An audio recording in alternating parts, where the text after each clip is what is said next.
Hi everyone, I really appreciate your continued support. If you wouldn't mind helping me out by subscribing to the channel, dropping a like and a comment, and sharing the video if you enjoyed, I really appreciate that. Thank you and enjoy the episode. Hello everyone, welcome to episode 35 of Backpacks and Stories, and I'm here today with Steve. Hi Ben. How are you doing? Yeah, pretty good, doing well. Back in France. A very long time no see. I think Yeah. it's been 4 years, 5 years, 4 years. Well, I think we saw each other this in 2021.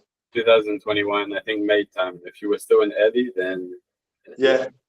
And then I went back where we met, and I met my wife there. Oh, you met her there. I think I've been in. Yeah, I met her there in this hostel. Wow.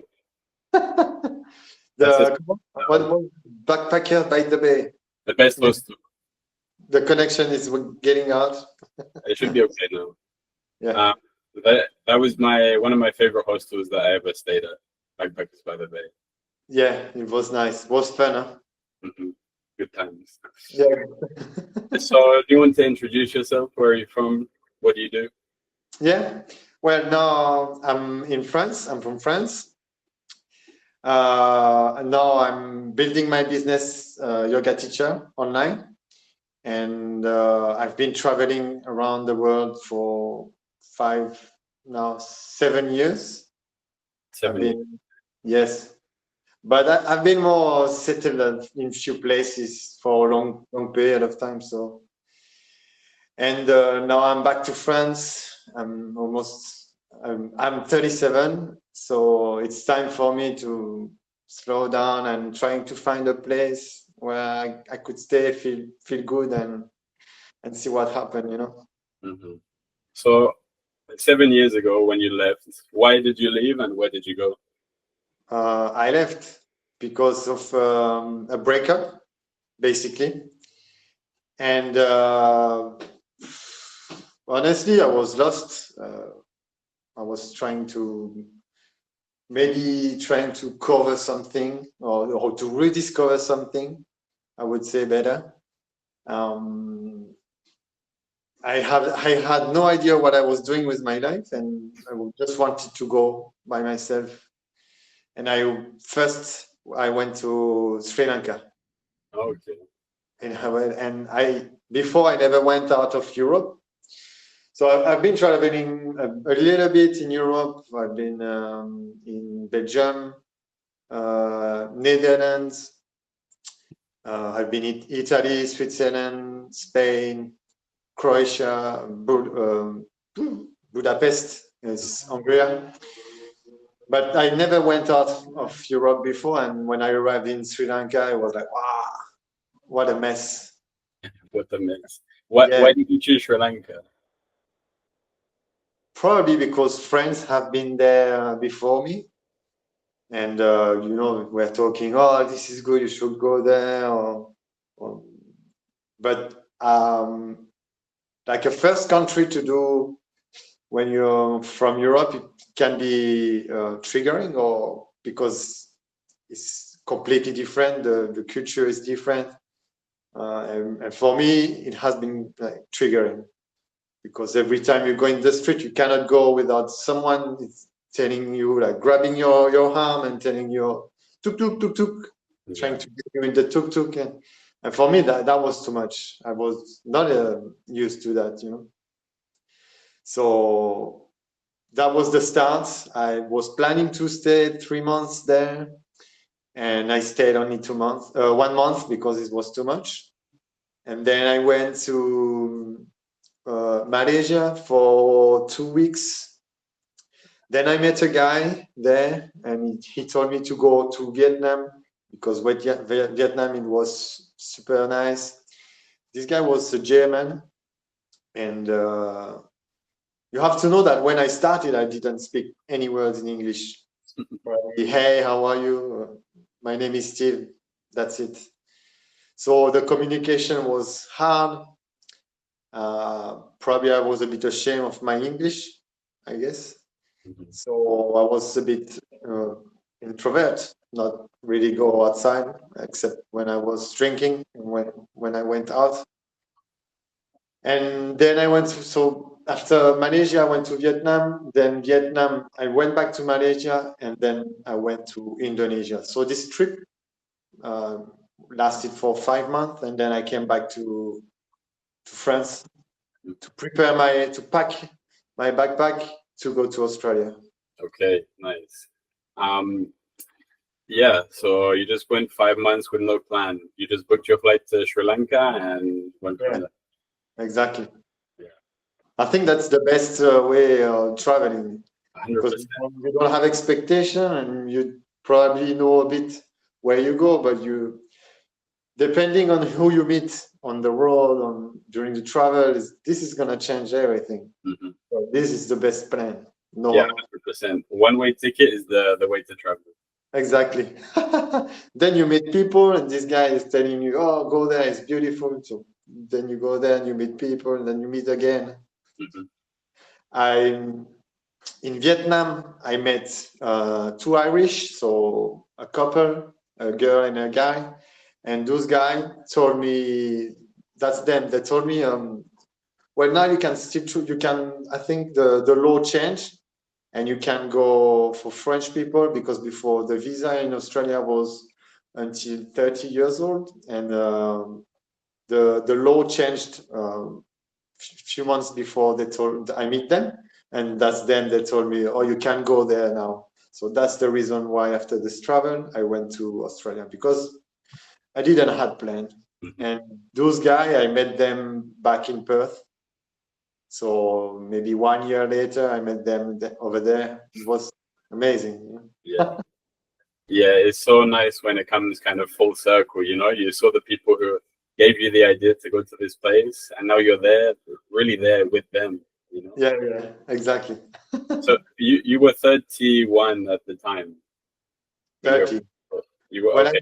I started, yeah, it was the end of my 30s. Mm-hmm. And I arrived in Australia at 31.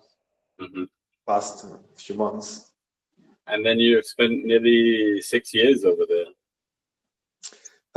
5 years almost. 5 years. And then I went to Argentina. We came back here in France for a few months, and then we went back to Argentina. And how long did you spend in Argentina? Come on? How long did you spend in Argentina? In Argentina, we went 2 times. The first time we spent 2 months, and the second time's 8 months. 8 months? Yeah. Wow, you spent 8 months there. I'm married, man. Now I have my DNA. Yeah. Like the identity card of Argentina. I can go and come back whenever I want. You have your passport, yeah? The passport? Yeah. Are you going to take one? No. No? Why? I don't know. Mine is enough. But 8 months in Argentina, so did you spend it mostly, were you traveling a lot? Did you spend it mostly in one place? No. Mostly trying to build my business online. Mm-hmm. So like a lot of time, a lot of energy trying to build content, creating content and recording videos. We've been traveling a bit with the family for holidays, but mostly we have been living in her parents' place, her father's place.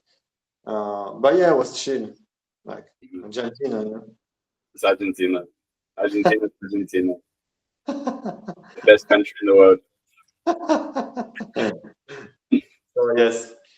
And after 8 months, we came back here in France, and now we try to find our lifestyle or new friends, because the life I left 7 years ago, the version of me is not the same now. So I'm happy to meet my friends again, but it's not the kind of relationships that I'm looking for. So we are still trying to figure out where we want to be, and etc. So it is really hard, you know. We talked a little bit about this before, but after being away for so long and then coming back, it's just what's changed? It doesn't feel like anything's really changed, but I'm such a different person. Exactly. And the difference is huge. I can see it. Because I was at the same level of consciousness that my friends or my family are still there. Are still because they never moved. They never. I was talking with a friends that have been traveling for 10 months, 10 years around the world, and this guy came back last year. Yeah, and for him, it's still hard after like 12 months. He's still a bit lost. He has like difficulty to put like to grow the roots and make the life back here. It's hard when you go away for a long period of time. It's so hard. It's so hard. And it doesn't hit you until, like, you can try and prepare yourself as much as you want, but you don't know how you're going to feel until you arrive. It's Yeah, how I feel now. If I've been back 2 weeks. I left Canada 3 weeks ago, and just trying to fit in and trying to see people, but everyone has their lives. It's just really difficult to coordinate because yeah, we're on a different wavelength now. exactly. Yeah. You don't have kids? No, no, but my sister does, and it's nice to spend time with them. Yeah, You have to take the positives where they are and enjoy the time with family because we don't know exactly how long we're gonna have left or when we yeah, next get to see them. So of course, of course. But we still have our life, you know. We we cannot, still have lives. yeah, we cannot stay. Or like for example, me, I'm not feeling comfortable here yet. Still after 2 months. So I guess we are trying to figure it out. We try to talk or trying to find a solution, like finding a job somewhere and maybe go for a few months and then come back and then see. But it's hard. It's very hard. It's very hard, but we figure it out. You know, if we left Yeah, our country and we did the life of an immigrant, you can figure out anything. yeah, exactly. I've been living for 5 years in country. I arrived there. I didn't speak a word. Hmm. So I don't think here's gonna be a problem. But it's like just making decisions. You know, Hmm. taking the good decision for you. Or, that's Yeah, the hard stuff. it is, and the limited freedom. It feels like there's a lot less freedom here. Um, Here or here, yeah, yeah, yeah. Because if I'm living in a city, then I have access to public transport. You know, it's not too difficult to get around. But here in my town, we have buses, and the buses are expensive, and they don't take you exactly where you want. It's not the same freedom just being able to get on the metro and go somewhere, or having a car and being able to drive somewhere. You know, you're living in a small town or it's not too small. It's maybe 100,000 people, and it's about 30 minutes from London. So it's not far from London, but I still need to get to the train station.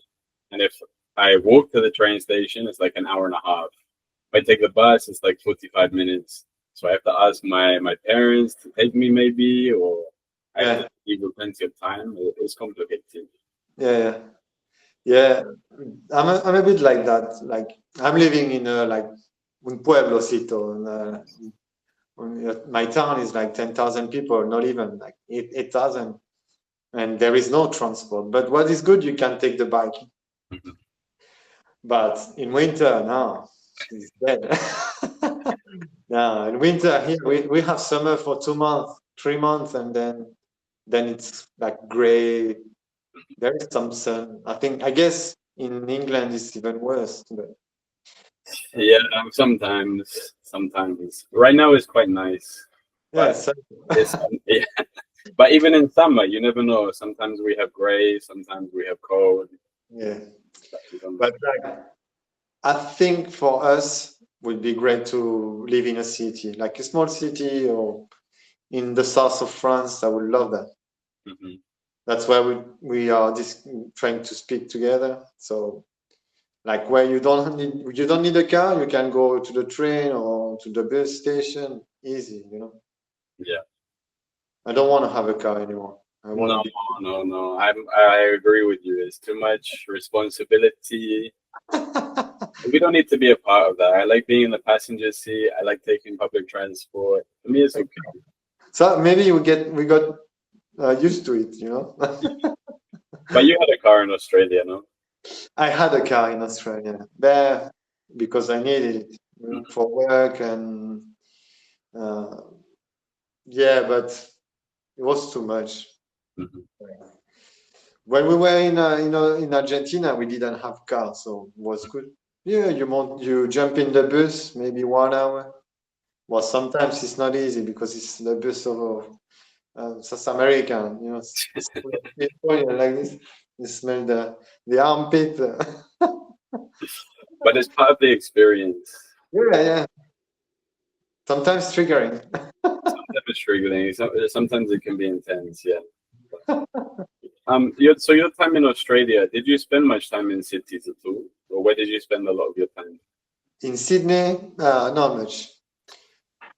Um, the most time I spent was in Queensland because it was time of the pandemic. So basically, I arrived in Perth and I stayed over there for about 2 months. And because I didn't find any job, I met some French, so we made the travel with a car until Queensland, and that's when they shut down all the borders. Did you So drive from WA to Queensland? yeah, we Wow. drove 7 days, 12 hours a day, sleeping in the tent. I was good. I was not driving, so Did it you? was good. But did you make any stops? Any? Any stops? But for night? No, to visit, no. No, because they had those couple, they had like a job. Okay. So they had to be there in say, like in a week. Mhm. So that's why we went like all the way, not traveling because that's not traveling. No, it's yeah, driving quickly from one place to another Exactly. is yeah, it's an interesting experience, but no, it's not travel in the same way. No, that's not traveling. It's that anyway, we got there, then probably a few days after they shut everything. So I stayed most of the time in Queensland, and I've been working in a farm for in total for almost a year. So when I met you, I think after I met you, I went back to this farm to do my 6 month, and it was so hard. Like the last month, wow, I wanted to go out of this farm, but I did it, and then I went back to Early Beach to this hostel, and then I had some holidays, well deserved. But big cities, no. I've been in Sydney for 2 weeks, maybe max. Melbourne, I went for a week, and otherwise we have been living close to Melbourne, but in about an hour and a half north of Melbourne. We have been working in ski resort for kids. There was not much snow there, and the rest was in Tasmania. We have been living in Tasmania for a bit, 3 months maybe. So when did you leave Australia? Last year, on July. Okay. Oh, nearly a year ago. The last year I spent it in Byron Bay doing my certification yoga teacher, and that's it. We spent a year in Byron Bay. It was intense. Intense. Yeah, because I had to study, to work, to pay the study. Byron Bay is so expensive, and to find a job is hard. When it's the season, it's okay, but otherwise, it's like you don't have much hours, and you don't save money. You spend money more than you save money, I guess. This is my experience, but yeah, for me it was hard because I had to study the school, study about the job. Like I didn't have time for myself, but it was my goal. So 1 year, I made it. Ciao. At the end, 1 year, it seems like a lot of time, and it is a lot of time, but it's not at the same time. You know, that time goes quickly when you're doing something, when you understand why you're there. We have to accept it sometimes. No, yeah, of course. But you know, we always get in the way that, oh, I could be better somewhere else, or you know, oh, life is hard, but life is harder somewhere else, you know. At least you have a nice beach with good weather for most of the year. Exactly. I think nature-wise, around Byron is really beautiful. For the nature, I think Byron is really beautiful. No, well, it's amazing. The mentality is a bit different, I would say.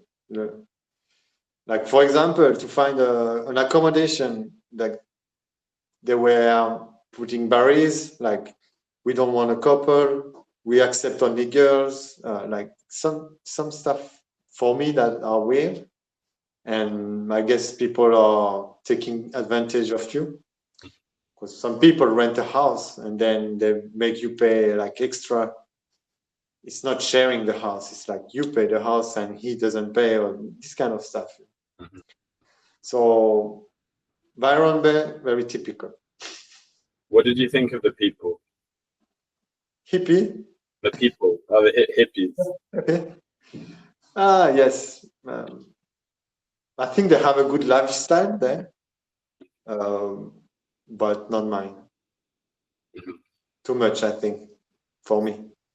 Yeah, I think you can see in places like that, um, the it just attracts a lot of people. Like everyone hears the name, and then everyone wants to be a part of it. And sometimes I think people are trying too hard to be a part of what's going on, you know, rather Yeah, than taking a step back and realizing that by being there, they're a part of it. yeah, exactly. And well, like it's like living in a van, not having a like not having to pay anything, freedom. But then I don't think it is, you know. I don't know. I didn't mix very often with people from Byron Bay. I was living with a guy. Uh, he was renting the house, so we paid him, and it was weird. Like he was in politics, so I guess that's why he was weird a bit. But we didn't have connection. I don't know. Not he was open like that, but behind not that much. Yeah. I mean, it's like showing you how I am, and but behind them, oh, maybe you're not interesting. You being fake, probably Mhm. that would be the word. Yeah, I mean, I wanted to avoid that word, but that word is the word that I wanted to use, you know, because I think people are masking rather than it being fake. I think they're just showing a different version of themselves, you know, they're not being authentic. Or trying to be someone else. Mhm. Yeah, exactly. Yeah, so a year in Byron Bay, and before that you were living in Tassie. Before, I think yes. Before I did travel in Argentina for 2 months, but before Argentina, we worked in Tassie, and then in an almond farm, picking almond, Ahmed, okay. driving tractors to pick. Yeah. Oh, that was good. Was it a good job? Uh, yeah, the best, I think.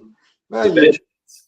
you jump into tractors, and then the guy is telling you, oh, you go there, you pick this. The tractors is going like three kilometers per hour. Mhm. So it's like nothing. You can watch your series, or you chill, listen to the music. The job is amazing and good pay because you make a lot of hours.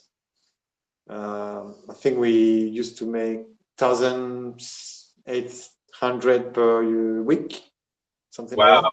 you made really good money. Yeah, no, it was good. But because you make a lot of hours, Yeah.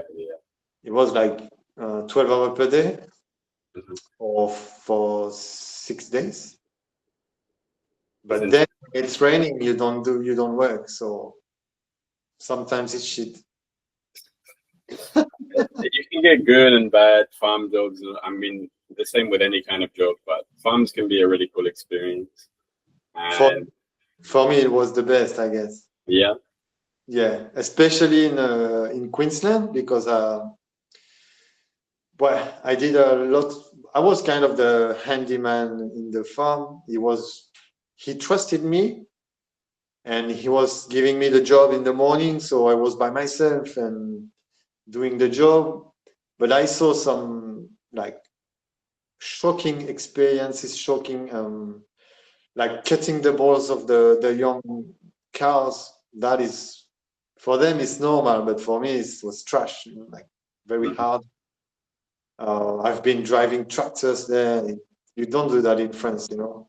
They don't give you the tractors and tell you where you can go. No, no. But there they show you and then you go. They have different mentality, you know. Yeah, I think it is hard because I think in some ways the mentality can feel it can feel backwards in some ways, but in other ways it is much more open and it is much more inviting, and people understand that the way that you learn is by doing and practicing and making errors. Whereas Exactly. maybe in Europe those things are a bit more to the book.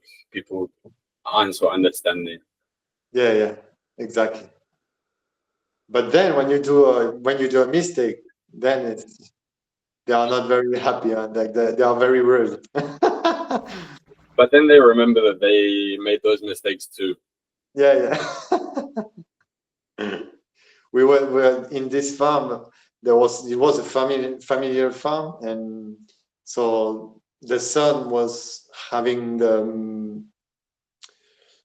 he was running the business, and there was the father. So the father who built the farm, and the father was like maybe 72, 75, and he couldn't do anything else. Now he was too smashed by all his life of work, but he was a very grumpy guy, so I was scared. Like everyone was scared of this guy. The grumpy old farmers. Yeah, it's not a myth. Did you? But you worked some other jobs in Australia as well, not only on the farms. Uh, Picking or making some maintenance. They called it maintenance, but it was more parking people in the ski station, in the ski resort, like taking care of the parking. That was not the best experience either, Oh, because chill job. yeah, because people don't give a shit where you want to park them. They park wherever they want, They're Australian. but you have to park them there. You know? So then it's like chaos. It was Mm-hmm. chaos. Otherwise, I've been working in a hostel, like in a camping to do housekeeping, but I Mm-hmm. was mostly driving the how do you call it, the trolley, where we put all the linen to wash. Like my job was cool. I was not making the beds every time, so I consider myself pretty lucky Yeah, with all the jobs I did in Australia. yeah. What did you used to do back in France before you went? Um, Mechanic in a factory, kind of mechanic, like taking care of the machinery, making the adjustment to start the product, this kind of stuff. Mm-hmm. For And 10 years. you don't miss that at all. Ah, no, no, no. It's too was too stressful, and the environment. Uh, it's like working in shifts, like morning shift, afternoon shift, night shifts. This is destroying your body, your mind, and everything. So no, I don't miss it. I'm And trying. to push this opportunity to go back into this kind of job because I don't want. So No, but you have other skills now. You don't need to do that. So yeah, no, yeah, but I feel like here in France it's like I don't know how it is in Europe, in England, but here I feel like people like to have experience. If you apply for a job you don't have experience, you have way less chance to get into this job. it's very competitive. Yeah, for sure. Yeah. What made you decide to want to become a yoga teacher then?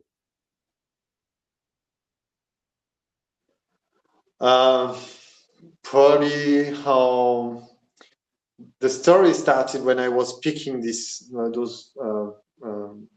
what did I was picking what mandarins and citrus and I was in a camping with French people, so was party every night but party like very hard.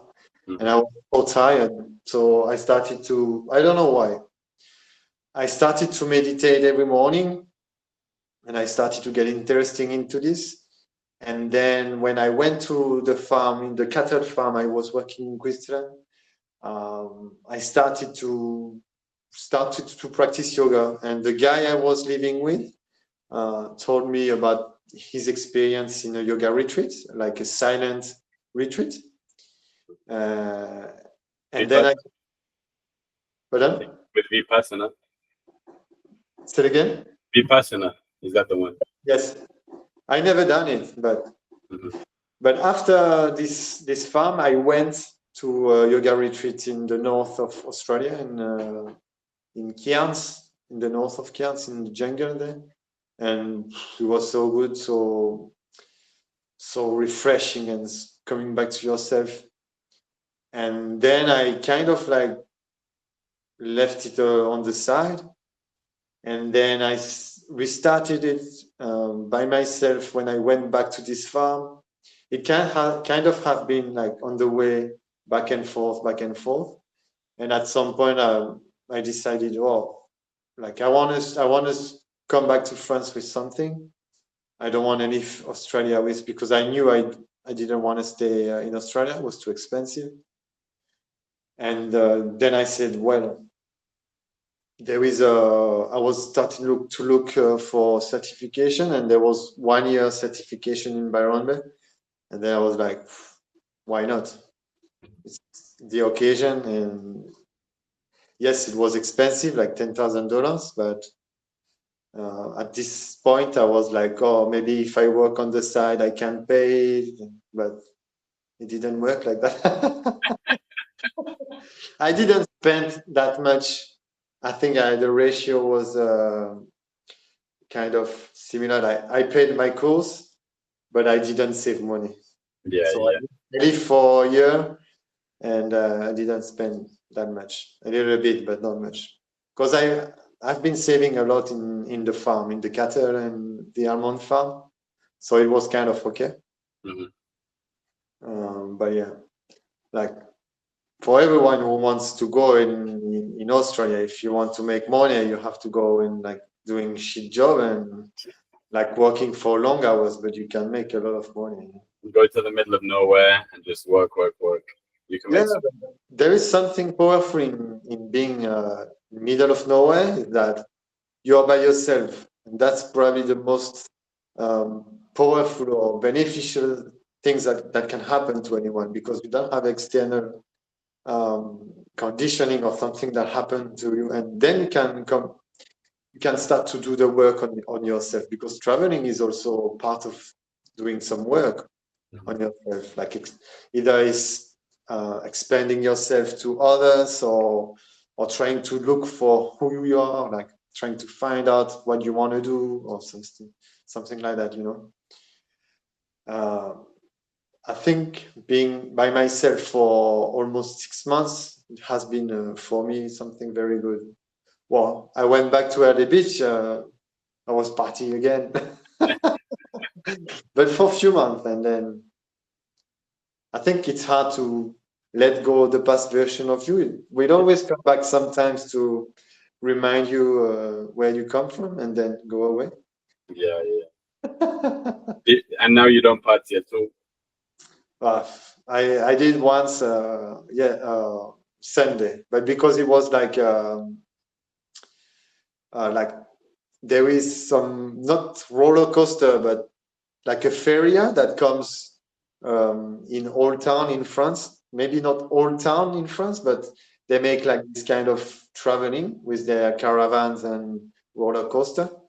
And it was that in my city. So it was like the weekend of this special event. So it was like drinking beers and going into the roller coaster. Mhm. It was fun, but now I don't like going out. I like to be by myself or be with people that have like another perception of what is life, you know. Mhm. Yeah, I think it's hard. It's really hard, especially living in Australia, living in the hostels. Like you're there, you know. Yeah. Everyone's ready to party, and there's people from the age of 18 to 40 or 50. I don't know. It depends where you are, and Exactly. you Well, know, I huh? agree with you, but when you are like, for me, if you have more than 50 and you are in this environment, like, I don't say it's bad, but there is a disconnection of the how do you say, like the age. Mhm. I mean, my experience is like those people are probably not at the right place. Yeah. Doesn't mean that I'm right, but the one I saw, they had difficulty with alcohol or this kind of stuff. Yeah, it is very common and unfortunate. It's very unfortunate. Yeah. It is the reality for us. It's not obviously for everyone. You know, you meet some good people, but some people do get lost in that direction. Um, but yeah, just being in that atmosphere, it's hard to say no. You know, and you don't want to because you know you're there. It's part of the experience, or at Yeah, least it feels that way. exactly. No, for sure. And it's fun. Like you are, I guess you can, at some point, I did it too much, I guess. But if it's to happen like once per week or twice per week, like it's fine. But when it start to be every day, like coming back completely smashed and in a trolley or, you know? I, I remember early used to be like that so much for me because in early it was just going out 4 or 5 times a week, just drinking, smoking. I remember I was cleaning the hostel for my last month there in the morning, and sometimes we would come back and it was like 3 a.m. But I had to get up at 8:30 to clean the hostel and then get to work. Yeah. So instead of doing that, I would just clean the hostel whilst I was still drunk, still drinking, just so I didn't have to get up early in the morning, you Yeah. know? Well, you adapt yourself with the condition. You do.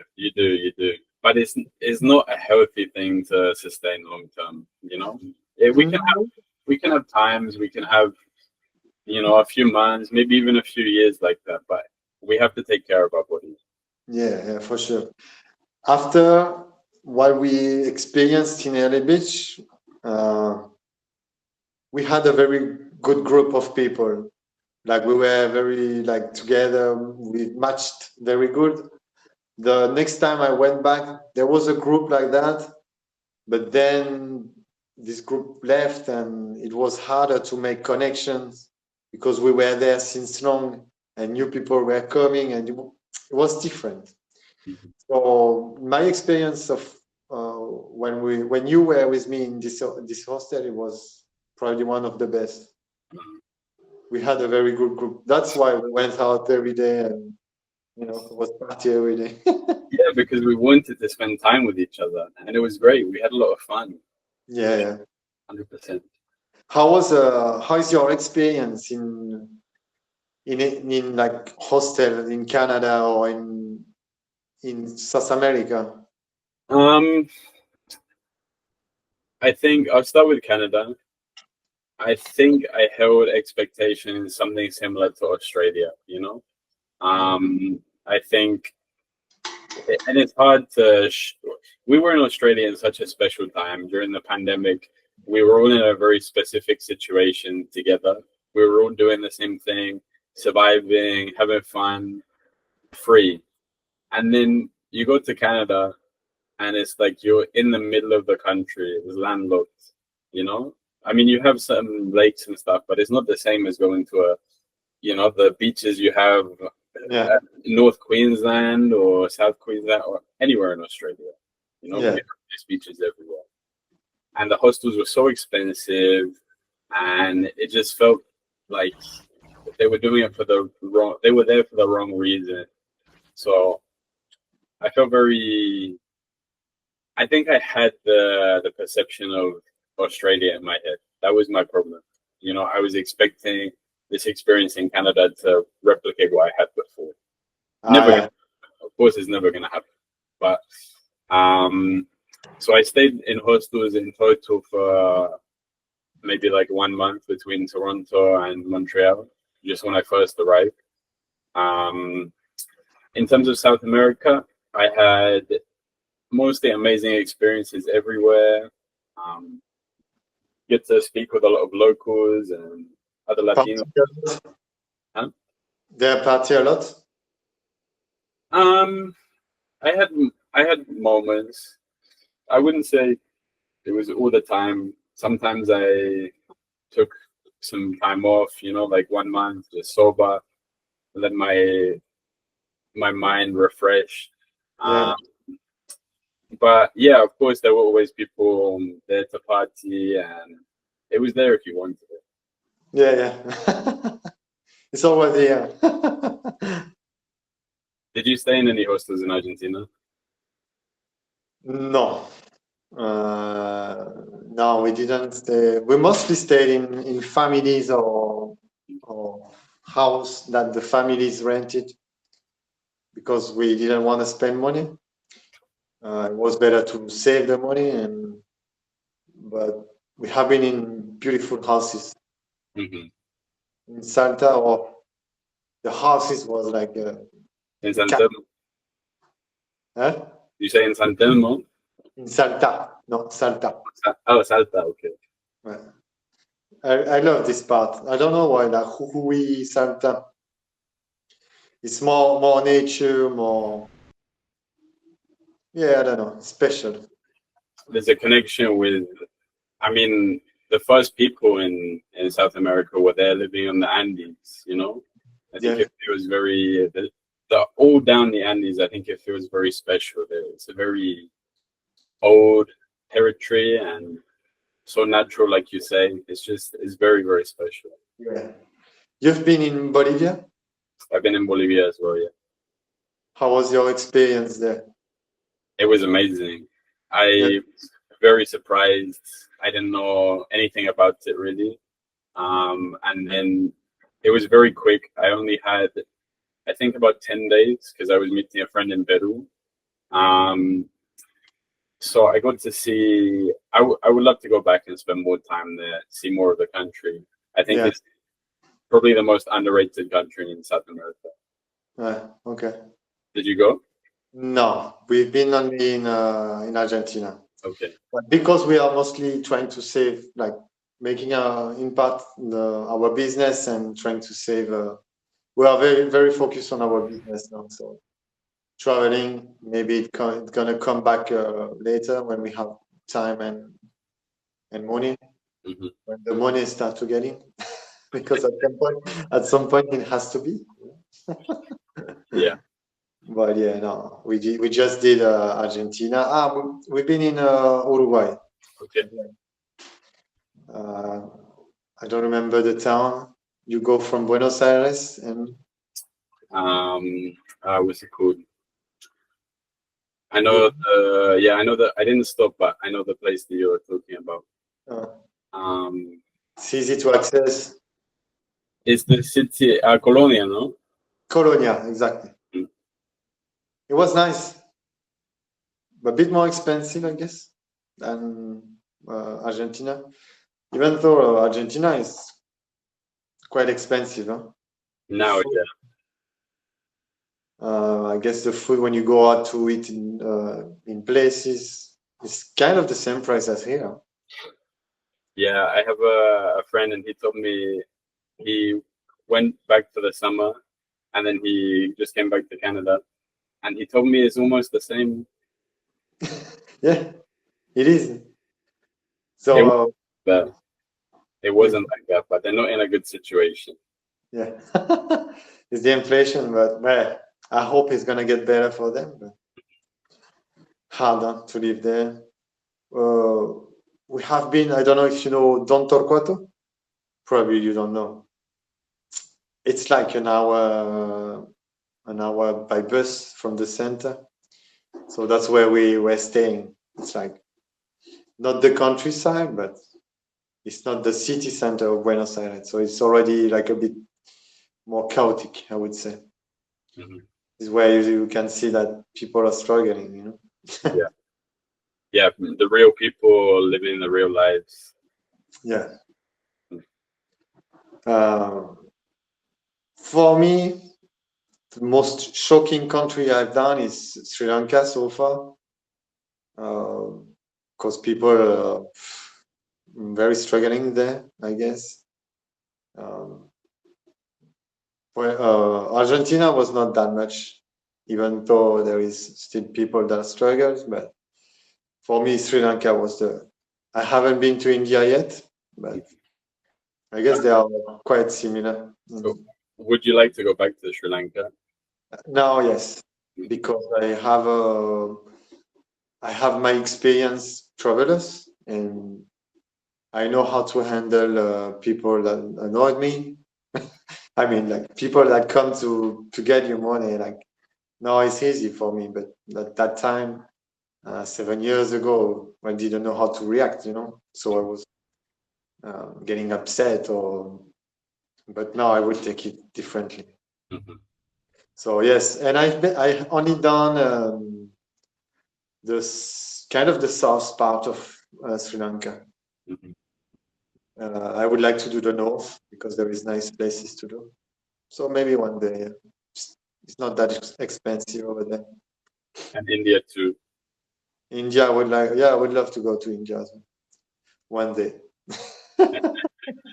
Maybe It's, the holidays in winter here. yeah, yeah, you have to leave Europe for that. Is that a lot about spirituality that you want to go to India? For me, no. No.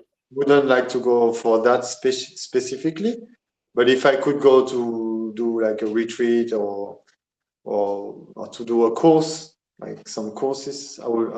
Why not? You know. But I guess spirituality, you can find it everywhere now. Even though in Europe we are more business than spiritual, but We found ways to make a business out of the spirituality. yeah, exactly. So, what does spirituality mean for you? Oh, for me, being spiritual is believing that we are spirits and we are here to experience human life. It doesn't mean that you are doing yoga, you are spiritual. You know? The practice of yoga, is to bring you back into your true self, Mm-hmm.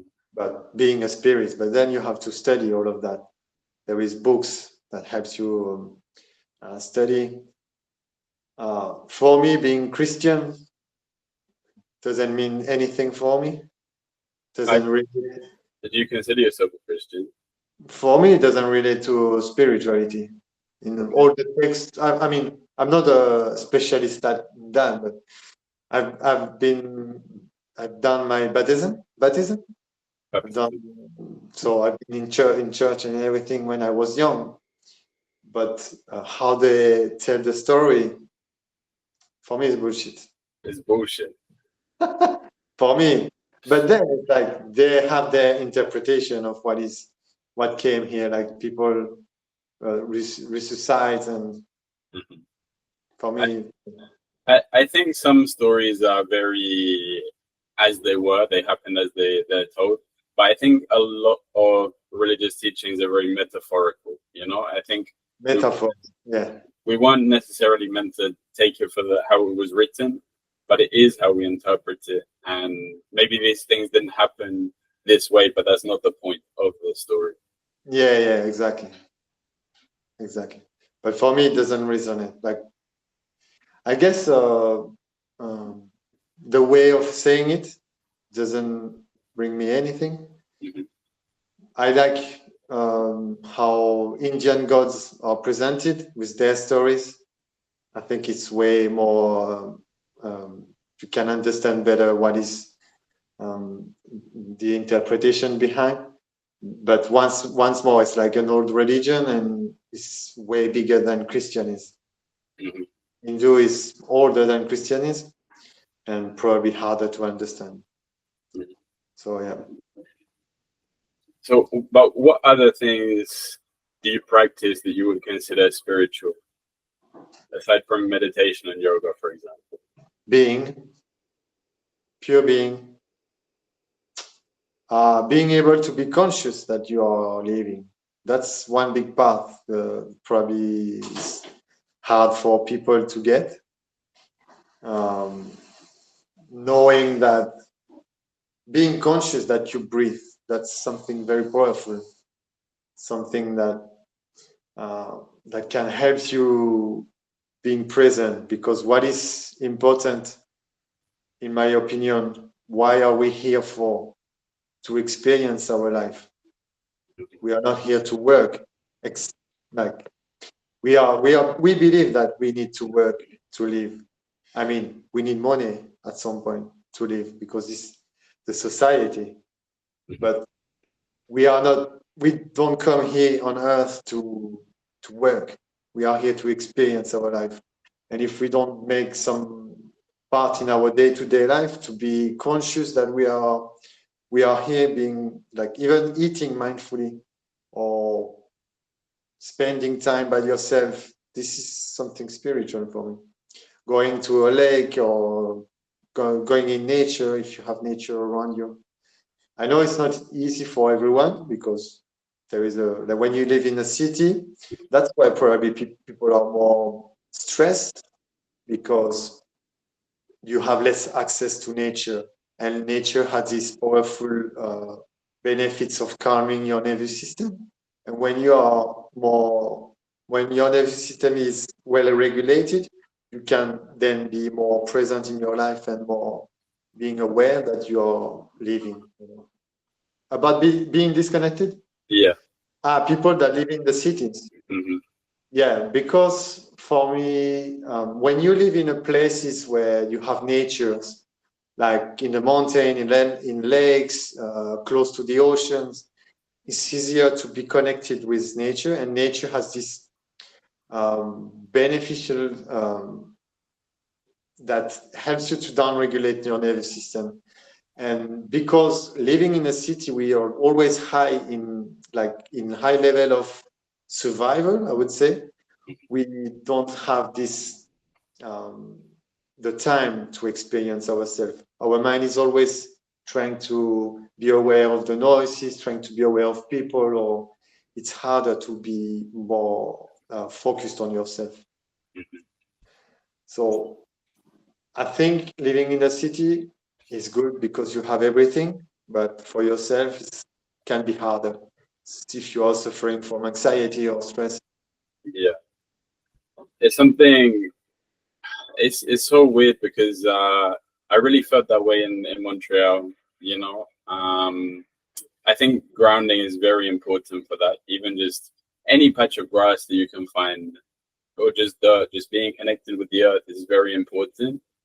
And then being there in Montreal for 6 months, where it was so cold that there's no way you could be outside without shoes on, you know. So you're just there. You in the house. You have your socks on. Like you're not even connected to the ground inside your house, let alone being able to connect outside.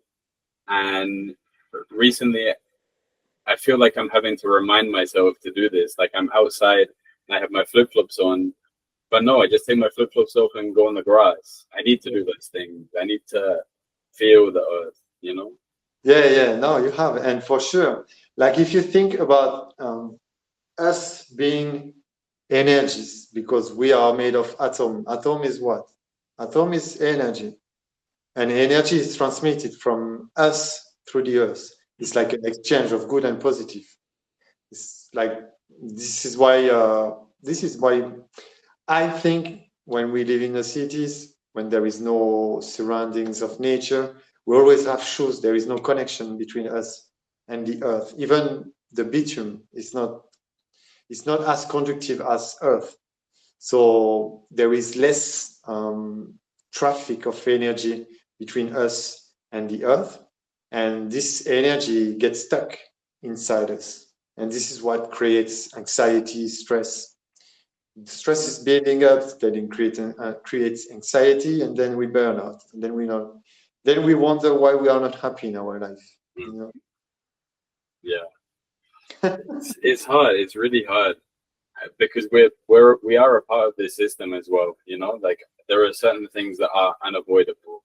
Technology that's so integrated into our lives that you can't really not carry a phone with you wherever you go. And then having it there, wanting to use it, it's all just, it takes us further and further away from the real world. Exactly. Okay. So we were talking about technology and how that ruins our connection. Yeah, it is. It does, and you can see well, look the world now. We are completely disconnected, you know. Mm-hmm. And I don't think like with TikTok and like Instagram and all the social media, I don't think it's gonna get better, you know. Absolutely not. And unfortunately, because when we are young, we don't have this kind of consciousness, like being able to difference what is the good or bad. Mm-hmm. And I guess this is gonna like completely disconnect us, the next generation, for what can we trust then, you know? Yeah. Everything you can see, everything that's even now, everything that is happening in the politics, they are lying to us, that they are like, they completely, like, it's official, like they are lying. Then what can you trust if you cannot trust your politics? Like, we understand as human beings that lying is good. It's part of the game. Yeah. You know, like, you know, it's really funny because I've been thinking recently. I don't know if you remember the conversation that we had back in early one night. I asked you, like, what do you think about politics, blah blah blah. And do you remember what you said to me? I know. You said, I used to be like you. I used to care. I used to try and fight for these things, but then I realized that we can't do anything about it, you know? Like there's so much shit going on in the world and we're just a small part of that and we don't have any control. Yeah, it's true. Do you still feel that way? Yeah, I truly believe that we cannot do anything about what is happening in the world. What you can change is the way you interpret it, or the way you live in this world. Mm-hmm. Like, of course, everything that is happening like now in Israel or in Ukraine is terrible. Mm-hmm. And I don't think it's gonna get better, but we cannot do anything about that, you know. I agree to some extent, but then I don't know if you saw the guy in New York, Mahmoudi. No. So there was the guy's like a Ugandan Muslim. He's an immigrant to New York City, and he was fighting against like the status quo, you know, like the big billionaire funded representative. And now he's outperformed like what everyone was expecting in the polls, you know. And he wants like affordable housing for people. He wants free bus services. Like he seems like a politician who really cares. You know? Okay.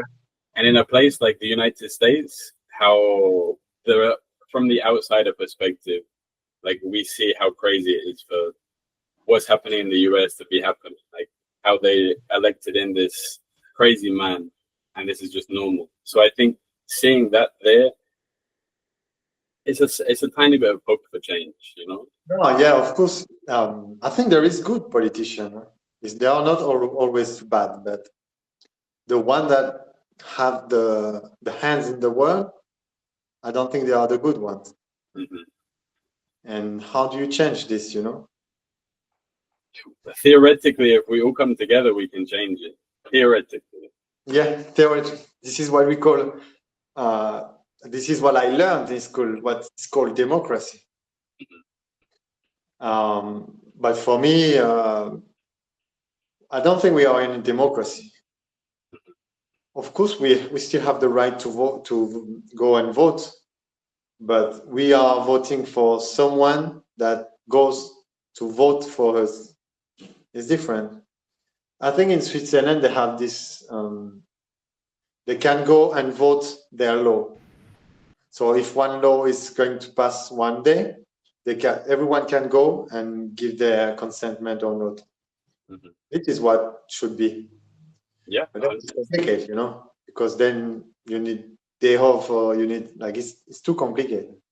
I think my idea would be like we have some kind of digital system where people can vote online, you know. You imagine that you can vote on the current things that are happening in your country, and you can do it from your phone or your laptop. Exactly. Everyone gets a say. That would be a real democracy. That would be amazing, honestly. But not likely. I've never thought about that, but that would be amazing. No, yeah, because it would take probably like 2 minutes for you.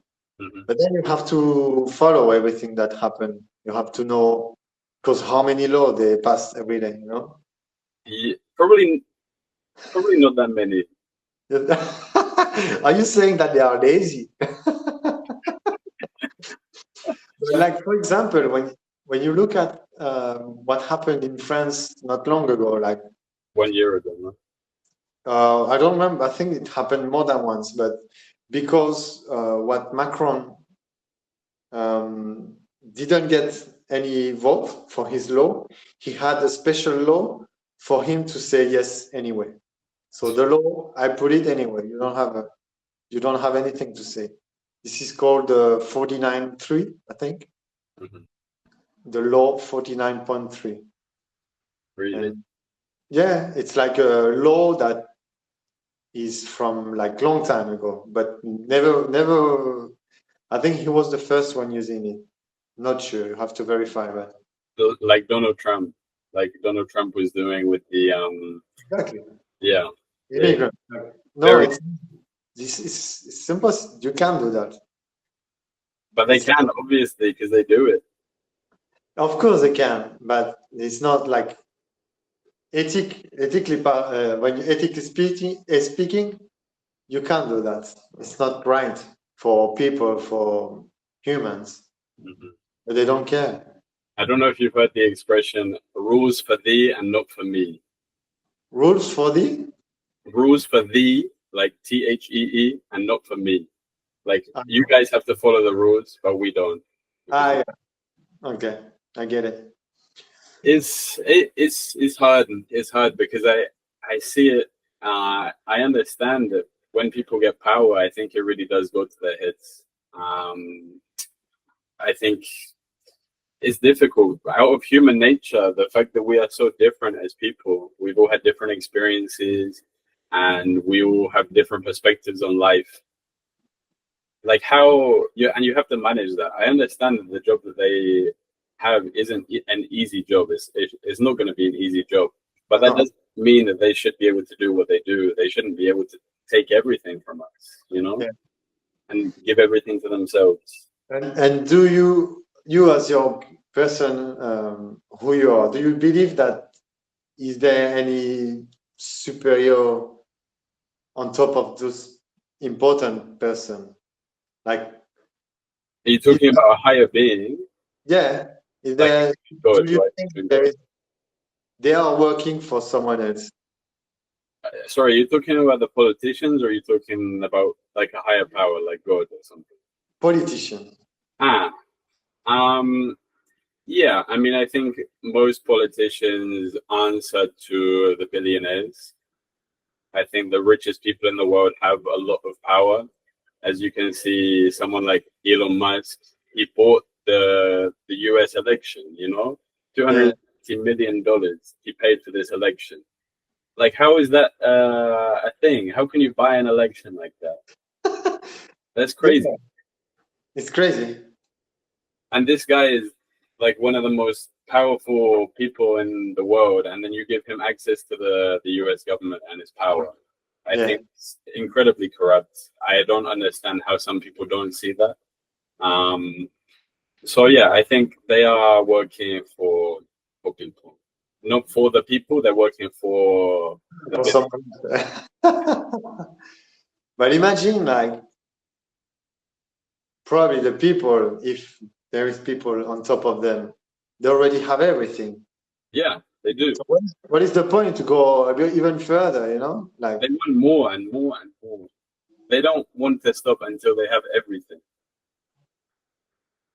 well, for me, you give me a bit.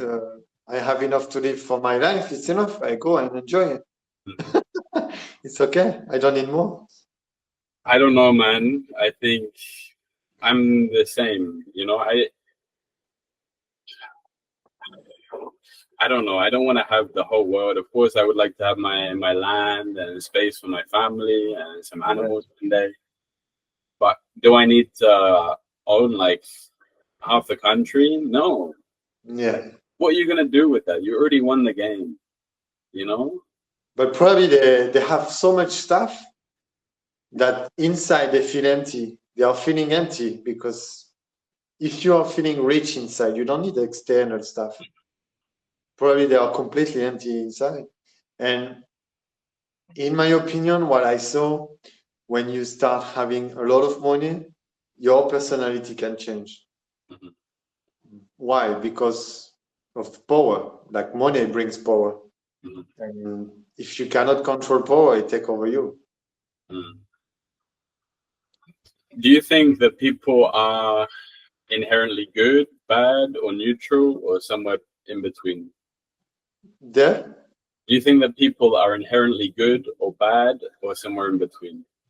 which people? Everyone? Everyone. No, I think everyone is good. Everyone is good. Yeah, it's just a conditioning that we have in our mind that our experiences, people that we met, everything is like is building who we become. Mhm. You think about it, all your childhood or everything that happened to you is what makes you who you are now. If you take a child born, he's not like a terrorist, or he's pure being He's because neutral. He's completely neutral. he's neutral because he doesn't have, like, if you believe he has probably past life, if you believe to reincarnation, but otherwise he doesn't have experience in his world, in this world, so he doesn't have influence, I would say. Do you think that there are bad people? Do you think bad people exist in this world? uh, yeah, but because of their conditioning, because of who they are now, Mhm. who they want to be, of course they are bad people, and probably for them you are bad and they are good. You know, it's like a different perception of, we have different perceptions, you know. You have a different perception as me, what is good or what is bad. Mhm. Probably killing people, sending bombs is for them is funny, and is good because they are protecting their people, but you Yeah. know, Innocent it's, people have to die for this. uh, They are disconnected to that reality as well. I understand. yeah, for sure. For sure. And but what makes them disconnected? Power, money, Yeah. economical, political. I think it comes down to money at the end of the day. Everything's about money, and even power is about money. You know, Yeah. everything. Money is the root of all evil, as they say. Exactly. Everywhere, money rules the world. But I guess if you can find a place where you don't need much money, you can earn a little bit to survive, to live, not survive, to live. I guess you are the most happy man. Mhm. You don't need $1,000 in your account. I don't believe that brings happiness at Yeah. all. The more you have, the more you want. The more you want, the less you really have, because everything that is important is your experiences. Yeah. If you look at people that work all their life, they arrived in retirement. Now they have time, but what did they live except working all their life? Yeah. Never experience what is to live free. Yeah. I don't think they are happy, you know. And then you face death, because you arrive at a certain age that, yeah, you get disease, because it's part of being humans. We're gonna die at some point from a disease or a crash, or I don't know. So you start to face this inevitable part of life, which is death. And then you're like, fuck, I spend my life working or worried about money, but I never really experienced my life. I never really lived my life. Yeah. It's a scary thought. It's a really scary thought. Yeah, But we've already, I think we're in the position to say, like, well, we did it. We left. You know, we've seen whatever happens now. We still saw something. We still lived something. We still felt something. So yeah, living something, you know, experience, you know. yeah, At the end of the day, what's the point of being here if you don't experience your life? You know, we are so conditioned that I was talking to my brother, and he was telling me, because now I don't have revenue and I don't have goals except my business, and for now it doesn't bring me revenue. But my brother was telling me, "What are you doing with your life? You're not working."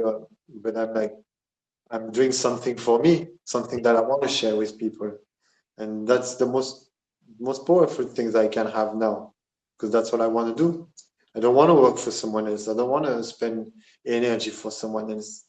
I yeah. want to spend it for me, and I'm happy how I am now, and I'm waiting for some results. Maybe it's gonna come someday. Time and hard work, man. But we're on the path. You know, Yeah, I hope you we. what you are doing is the same, you know. Yeah, Creating. I hope in 5 years' time we can both look back at this and think like, you know, this. We're both like 1 year into this journey, nearly. And I think if we can look back and say like, oh, now we're seeing something from this. Now we can live from this, from our passions, from our hobbies. Yeah, I think we're gonna make it. With Of course, there is so many possibilities that, like now with internet, um, that's from the pandemic. Before, I don't know if it was popular, this kind of like creating content, or I don't know if that was that popular before the pandemic. But I guess everything is possible now. There's people that sell shit, or that sell anything, you know. They can sell you like undies, used undies, and they sell that like for men that, that don't have life, and those people are ready to pay for this, you know. So people are indeed. On that note, I think we're gonna come to the end here. yeah. Um, Before I ask you my last three questions, would you like to ask me anything? What's your plan? What's my plan? What's my plan? Make me do it. This is the question that everyone is asking me all the time. I don't know. I don't know. There's ideas of going to India or China, maybe both. Back to Colombia. I think about going to Puerto Rico. There's Yeah. some places, but for now, I have to be here. I have to work. I have to be part of the system for a while. to get the pocket food and it go again. Exactly. Rinse and repeat. Rinse and repeat. But Yeah. for now, that's the only answer I can give. But we'll see. We'll see. I hope to maybe stop by France at some point. Maybe we can You're welcome. You're welcome to come and join. For now, it's summer, so it's pretty good. But after difficult. Okay, so the question from the next guest, the last guest, sorry, is: do you think you will find your place to stay soon? soon, Yeah. I hope so. I hope so, but I don't have it yet. Hmm. I think it takes time. It's gonna take time. As I was talking to my friends that have been traveling for 10 years, for him, 1 year is not enough to finding like stability. So I guess it's probably in 2 years. Yeah, I hope so. Okay. And in 2 years, I hope I will have like a baby, new generation. I hope. So let's see. Exciting chapters ahead. Well, I wish you all the best in that. Yeah, thank you. What question would you like to ask the next guest?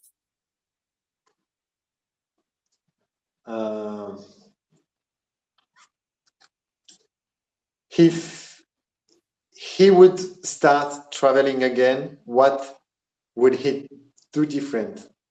Okay. Nice. You mean going from the before they left home on their Yeah, first adventure? whole life. Like for example, for me, would be start traveling when I was 18. Okay. You would just do it earlier. Yeah, like having time and like I think is the best. I think there is. I used to believe that too young was too young, but I guess the earlier you travel, the earlier you can open your mind and the better you grow. 100%. I was 19 when I left. Yeah. I would I would never change that. Never What change. did you left? I was 19. Which year? 19. Yeah. In 2019, yeah. Wow. Yeah. Yeah, that's good, huh? Yeah, man, it's a good life. It never But changed. how old are you now? I'm 25 now. Ah, but you're so young. I'm going. I'm flying. No, that's good. You still have time, you know? Yeah. Still have time to spend a while in Argentina. Yeah. You have to find a wife over there. Yeah, with a European passport. Yeah. Okay. Ah, you want to come in Europe? Yeah, of course, bro. After Brexit. Yeah, no good for you, huh? And finally, today, what message would you like to share in your language? What message? Would you like to share from your language? Like in general? Anything you want to say in French. Uh, that's a hard one. um,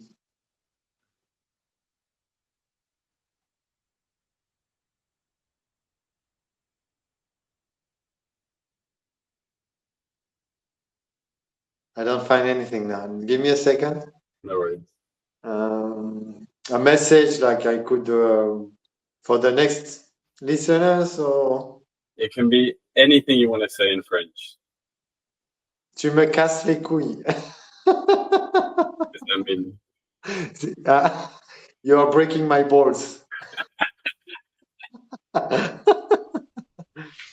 No, that's not nice. But I would say,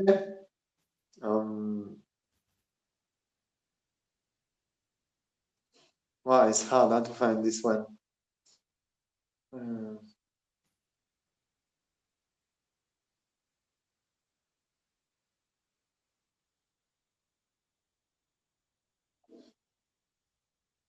No, I can't find anything, man.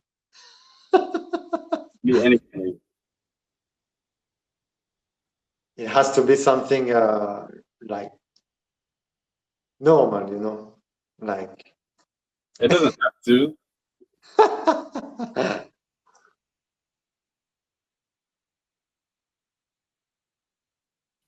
Ah, j'en ai un. Faites l'amour, pas la guerre. And what does that mean? Like make love, not war. Nice. Peace and love. Peace and love. Well, thank you so much for your time today. It's been lovely to catch up with you. Yeah, thank you to you. And I hope to see you soon. Yeah. Well, we keep in touch and sometimes we send a message or. Of course. And thank you everyone for listening. This has been episode 35 of Backpacks and Stories.